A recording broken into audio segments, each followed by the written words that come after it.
Yes, and then to target the funds for, in addition to oral health and general health, obviously diabetes prevention. Okay. Floss, brush 3 times a day, traditional versus Sonicare, any opinions? Highly recommended.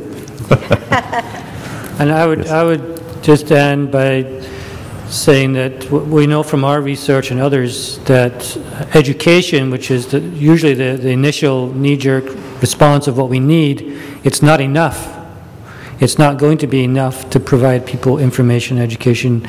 There has to be other background policies in place, changes in the environment, so that people aren't thinking about some of the choices that they have to make that will be beneficial. They occur naturally.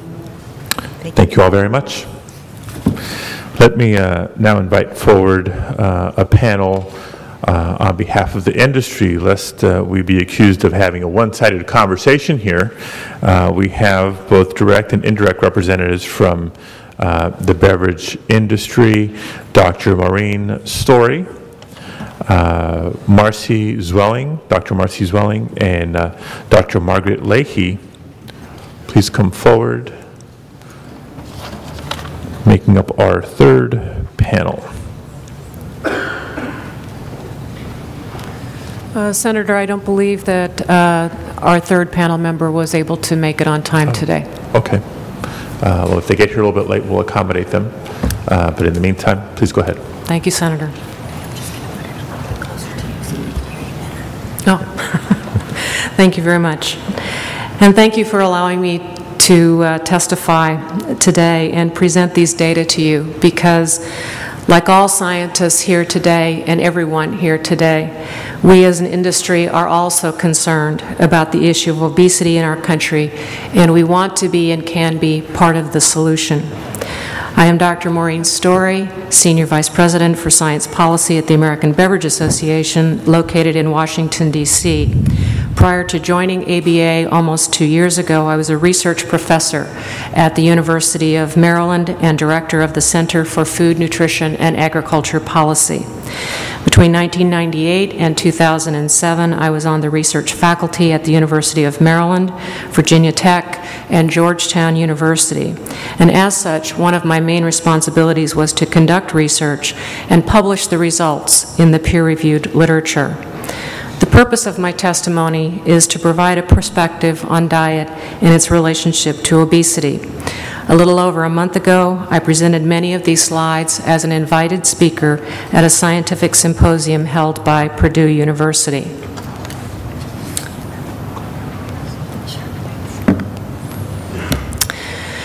Given the time constraints to present all of the data on the complexities of obesity, I will make a few summary points right up front.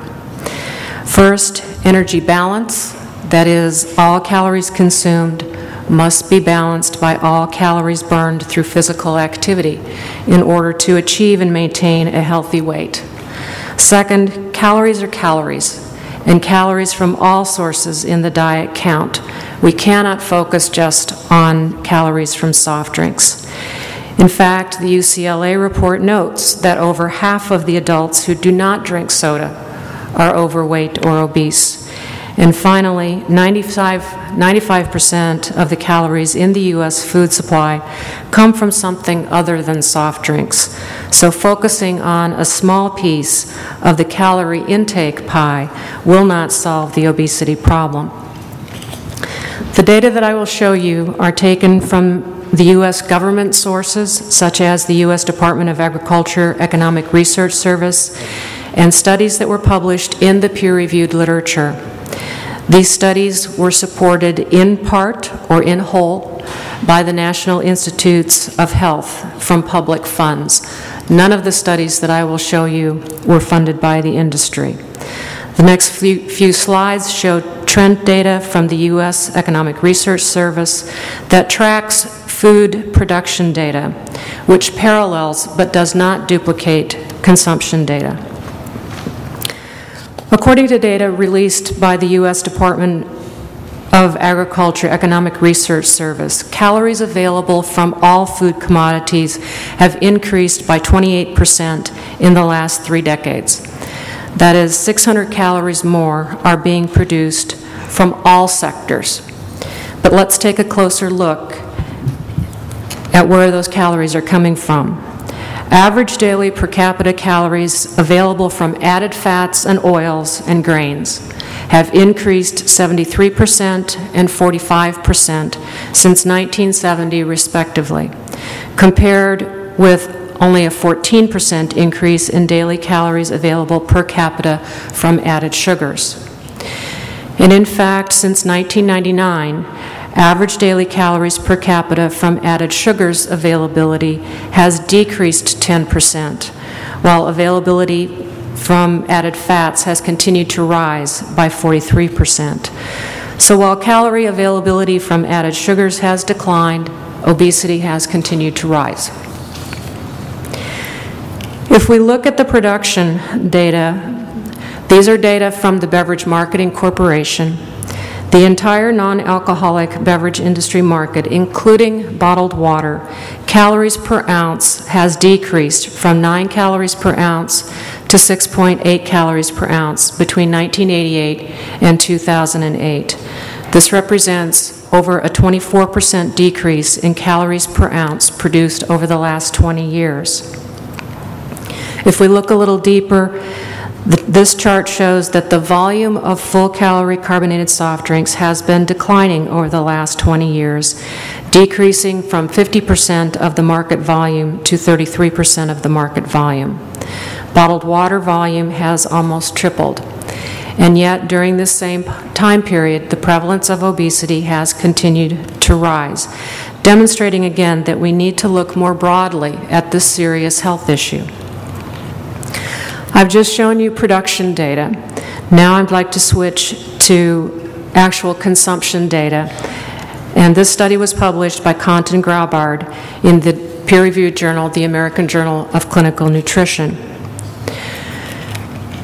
The authors found, using the National Health and Nutrition Examination Survey, which is a publicly available survey conducted by the National Center for Health Statistics of the Department of Health and Human Services, that energy intake for men and women has increased steadily since the 1970s. Calorie intake among men increased approximately 200 calories a day, and calorie intake among women has increased about 300 calories per day. So in the last decade, we have produced more calories from all segments of the food supply. We have eaten more calories, but our levels of leisure time physical activity have remained about the same, with 40% of adults reporting no leisure time physical activity and only 30% reported getting regular, moderate, or vigorous physical activity. Plus, we all know that our occupations are far more sedentary than we were several years ago. And a lot has been written about the decreasing physical activity among our children and the decrease in physical education in our schools. I'd like to turn now to the calorie content of various foods and beverages. These data were compiled from the U.S. Department of Agriculture, Agricultural Research Service, Nutrient Data Laboratory, and publicly available websites. When it comes to obesity, calories are what count, and all calories count. Even if we're choosing a reduced fat blueberry muffin or a plain bagel with cream cheese, both of which have more calories than one of my favorites, a jelly donut. All calories count from beverages as well. Whether we're talking about a soda or we're talking about skim milk, which has 125 calories in a 12-ounce serving.